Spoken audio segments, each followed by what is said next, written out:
Assalamualaikum warahmatullahi wabarakatuh. Saya Fahri Jalhilmi dari Prodi Teknologi Pangan akan memaparkan materi paper saya yang berjudul Pemilu untuk Mewujudkan Tata Pemerintahan yang Baik bagi Negara Indonesia. Sebelumnya, apa itu pemilu? Pemilu adalah sarana pelaksanaan kedaulatan rakyat yang diselenggarakan secara langsung, umum, bebas, rahasia, jujur, dan adil dalam NKRI dan berdasarkan Pancasila dan Undang-Undang Dasar Negara Republik Indonesia 1945. Pemilu merupakan suatu mekanisme transfer kekuasaan politik secara damai. Pengertiannya adalah legitimasi kekuasaan seseorang atau partai politik tertentu tidak diperoleh dengan menggunakan cara-cara kekerasan, tetapi karena yang bersangkutan memenangkan suara mayoritas rakyat melalui pemilu yang fair. Pasca reformasi pemilu.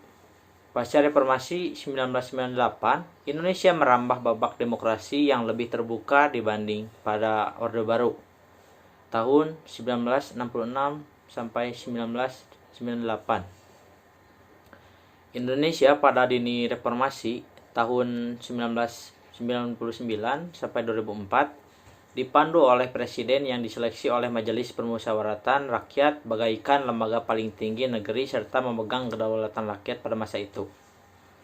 1.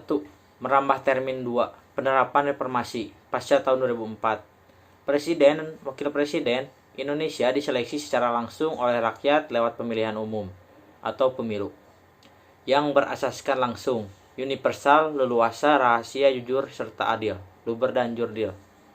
Penerapan pemilihan presiden, wakil presiden, pilpres secara langsung tersebut ialah amanat dari pasal 6A ayat 1 Undang-Undang Dasar Negara Republik Indonesia 1945. 2. Pemilu ialah bentuk telah dilaksanakannya demokrasi atau electoral system are at the very heart of democratic.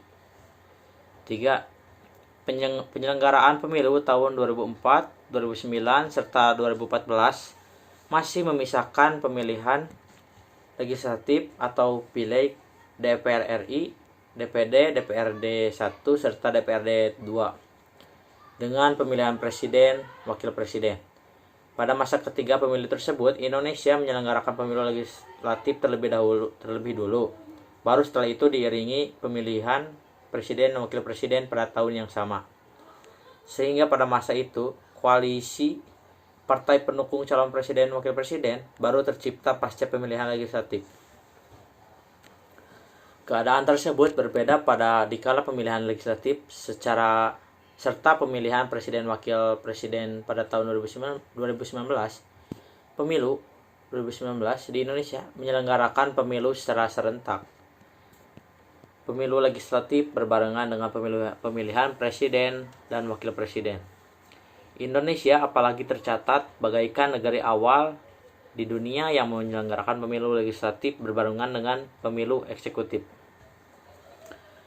Penyelenggaraan pemilu serentak di Indonesia ialah amanat dari putusan Mahkamah Konstitusi Republik Indonesia nomor 14 PUU 11 2013 yang ialah lihat pasal 1 ayat 2 Undang-Undang Dasar 1945 sebelum amandemen yang menyatakan kedaulatan adalah di tangan rakyat dan dilakukan sepenuhnya oleh Majelis Permusyawaratan Rakyat.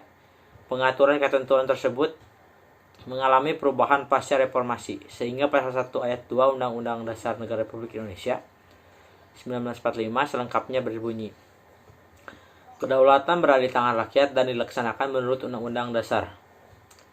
2 pasal 6 ayat 26A ayat 1 Undang-Undang Dasar Negara Republik Indonesia 1945 menyatakan presiden dan wakil presiden dipilih dalam satu pasangan secara langsung oleh rakyat.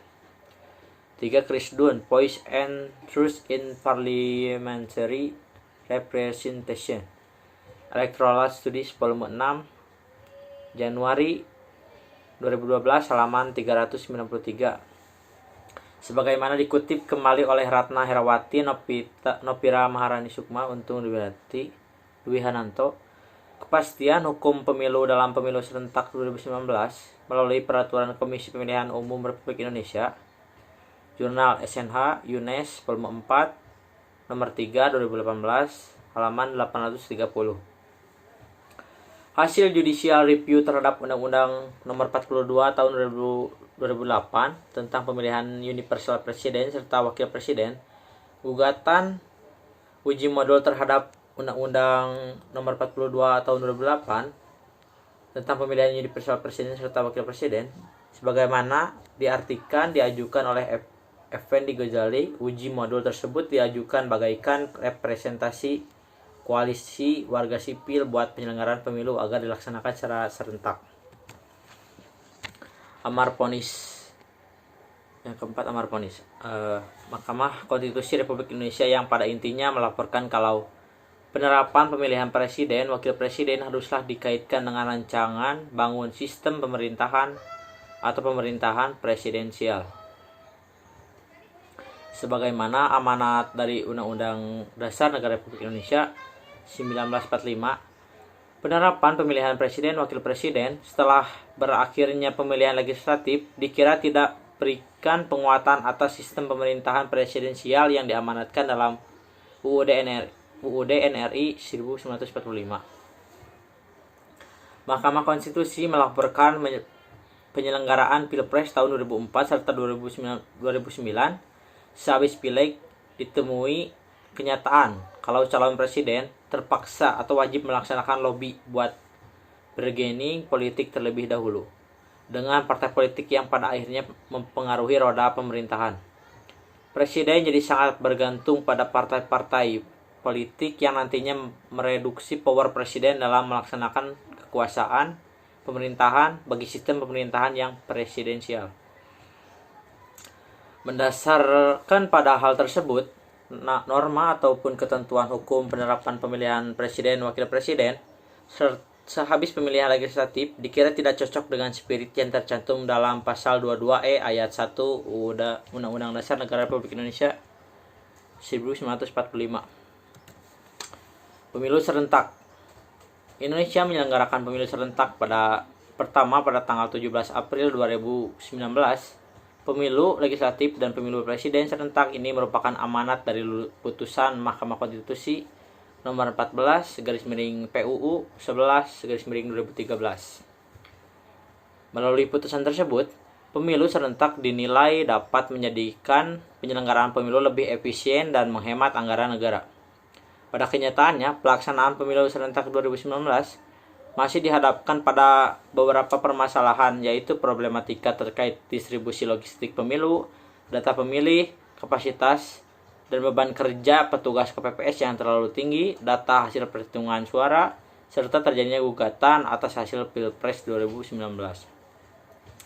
Tujuan tulisan ini adalah untuk mengetahui bahwa bagaimana implementasi pemilu serentak 2019, solusinya antara lain merevisi dan menambahkan aturan dalam UU Pemilu terkait kewajiban sinkronisasi data oleh KPU dengan data pemerintah, menambahkan persentase cadangan logistik pemilu, menambah jumlah anggota KPPS, dan kewajiban untuk menggunakan dan memutakhirkan sistem information teknologi untuk merekapitulasi dan data hasil perhitungan suara yang harus diimbangi dengan penguatan cyber protection agar tidak mudah diserang oleh hacker.